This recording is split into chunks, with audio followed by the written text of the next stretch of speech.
And welcome everybody to another edition of the GSMC Football Podcast brought to you by the GSMC Sports Network.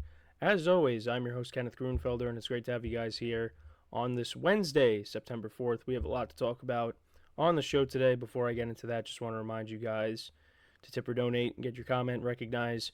Make sure to go to the dollar sign icon in the chat. This will create a super chat for you. Any comment, anything you want to say on the live broadcast, it'll be highlighted. I will acknowledge it. And it just makes the show more lively between myself, the host, and you guys, the viewers. Any contribution that you make or can make to the show means the world to us.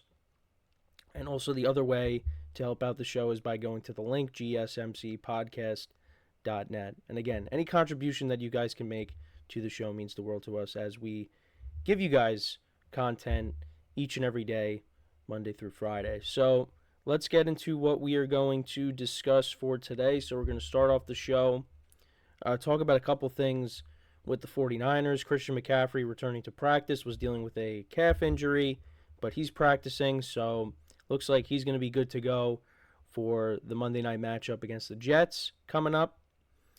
And also Trent Williams and the 49ers were able to come to an agreement on a new contract. I think I did bring that up during the show yesterday, but that's a big deal. And they were already in communication after they got everything squared away with Brandon Ayuk, but they were able to get things done. So he's back. So the 49ers are basically at full strength on offense going into this game against the Jets. So we'll talk about that. Then in the second part of the show, we'll talk about Stefon Diggs, some recent comments he had, calling out his critics and just some of the things that he had to say about last season with the Bills. Then we'll talk about some of the matchups that I'm excited for going into Week 1. That was a topic of conversation yesterday in our production meeting. Some of the other hosts were doing topics on that, so I thought, I would do that as well. And then in the final two segments, I will do standings predictions. So we'll do the AFC North in the fourth part of the show, and then in the last part of the show, I will cover the AFC South as well. I'll give you my predictions for that division as well. So with that being said, let's get into the first topic, which is talking about the 49ers. So a couple things to go over there. And the first thing is Christian McCaffrey, of course, returning to practice. I was dealing with a calf injury basically throughout the whole summer. And obviously, that's an injury that, isn't easy to deal with. And McCaffrey has been able to play pretty much every game since the 49ers acquired him a couple of years ago. Because with the Panthers, he did miss a lot of time the last couple of years he was there.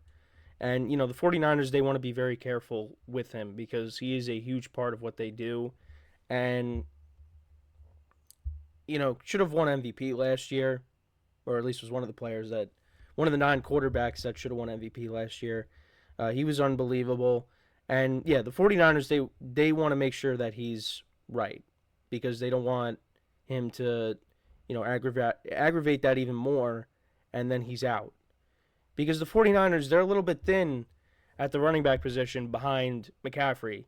Because Elijah Mitchell, he's out for the year. He got put on season-ending injured reserve.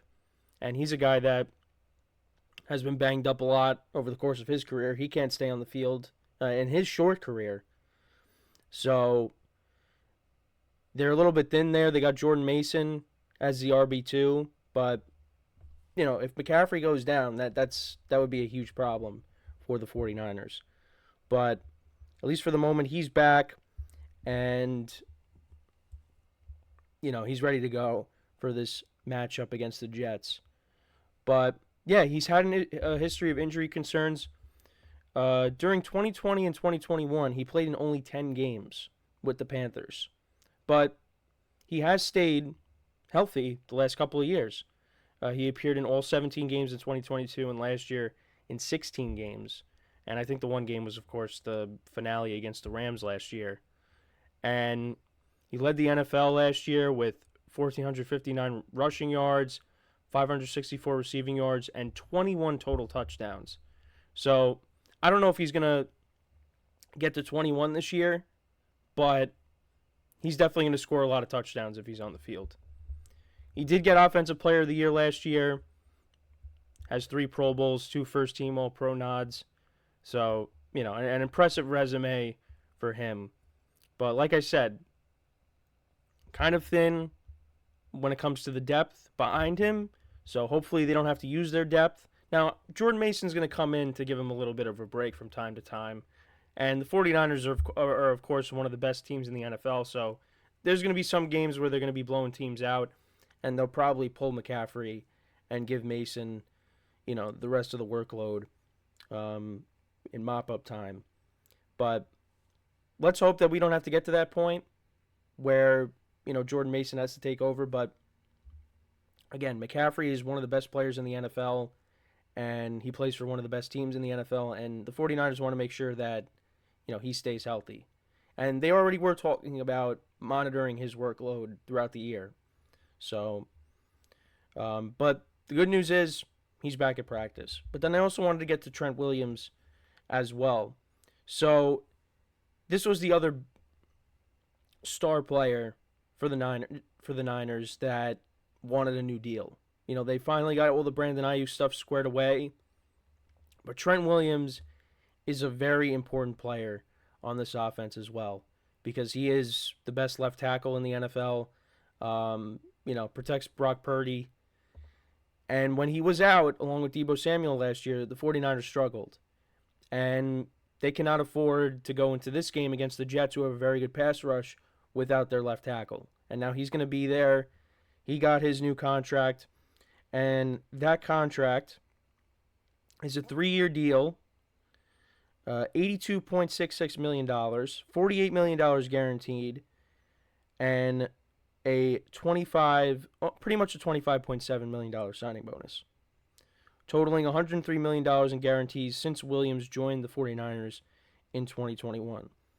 Now, this will make him, so he'll make $27.6 million in salary in 2024, and that's the highest cash payout for any lineman in the first year of a contract.